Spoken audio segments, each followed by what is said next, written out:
आप देख रहे हैं HN4 live news. Ram Prasad Bismil और असफाकुल्लाह खान की दोस्ती बड़ी मशहूर है।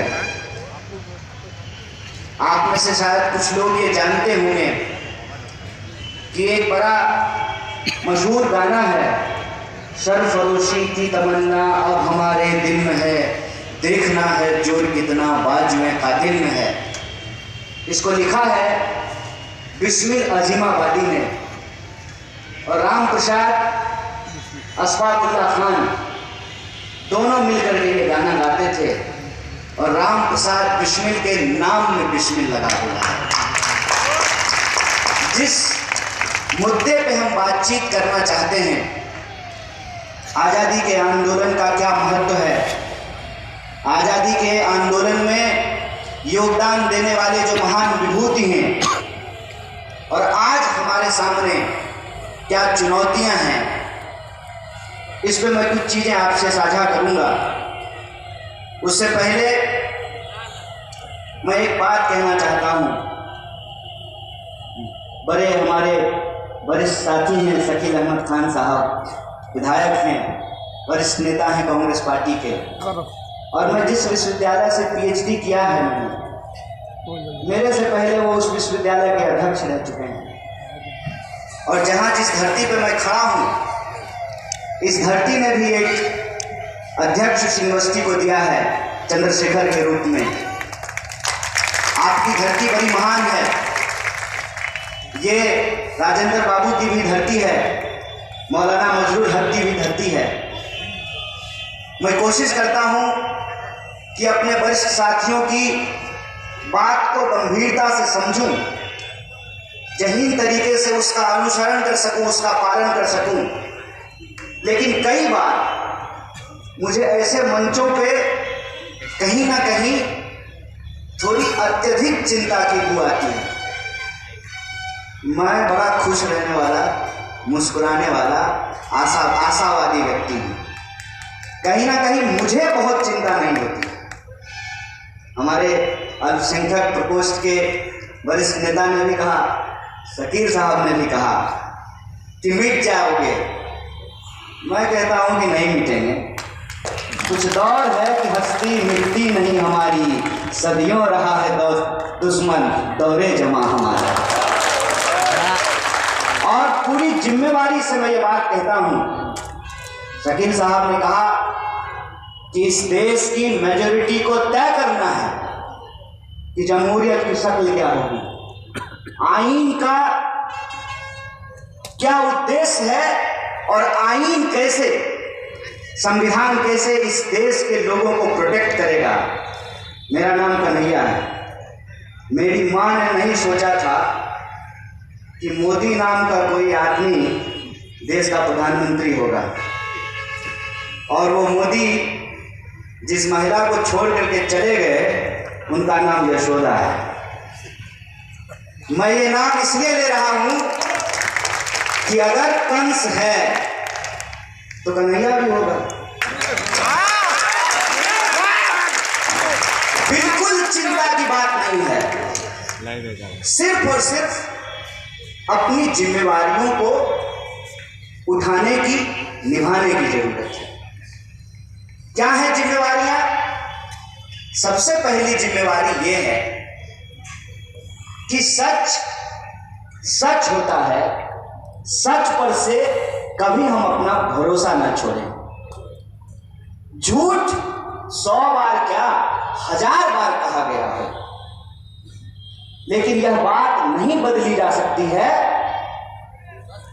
कि गोडसे ने, जो अपने आप को सबसे बड़ा हिंदूवादी कहता था, वो एक ऐसे व्यक्ति की हत्या की जो कहते थे रघुपति राघव राजा राम, पतित पावन सीता राम, ईश्वर अल्लाह तेरो नाम, सबको सन्मति दे भगवान।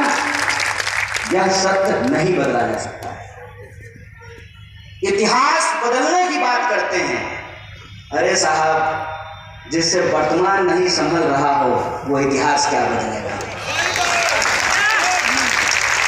और जहां तक आजादी का सवाल है, हमारे मित्र सुशील भाई ने कहा कि एगो को पद्मश्री दिया गया है, कहती हैं कि आज़ादी भीख में मिला है। ठेठ बिहारी आदमी है। हमारे यहाँ एक बात कही जाती है, बंदर क्या जाने अदरक का स्वाद। और अगर हम और बेगूसरैया भाषा में बोले तो कहते हैं उसको बानर क्या जाने आदि का स्वाद।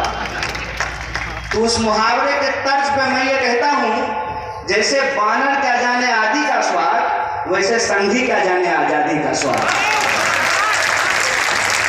जो आजादी के लिए लड़ता है, जिसने कुर्बानियां दी हैं, जो उस विरासत से अपने आप को जोड़ करके देखता है, वो उसके महत्व को समझता है।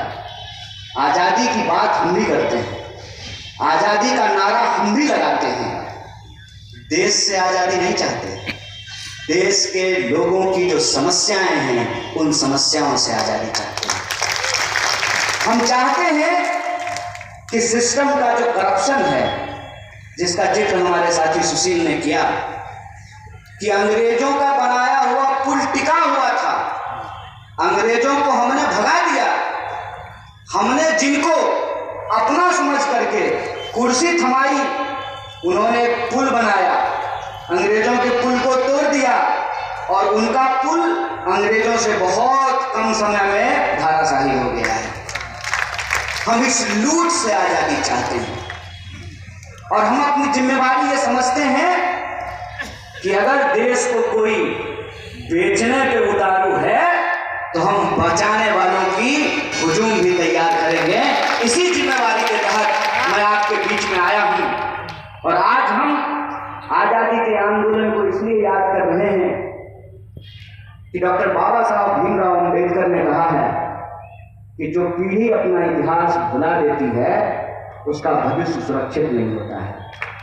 और हमारा इतिहास ये है कि इस देश के भीतर तमाम तरीके के उतार चढ़ाव के बीच 1947 में जब देश को आजादी मिली, तो उस आजादी के आंदोलन के दौरान जो एक सामाजिक एकता बनी थी, एक तरफ वो लोग थे जो कहते थे कि ये एकता हम बचा करके रखेंगे, दूसरे तरफ वो लोग थे जो कहते थे हम अपना हिस्सा लेकर के अलग हो जाएंगे।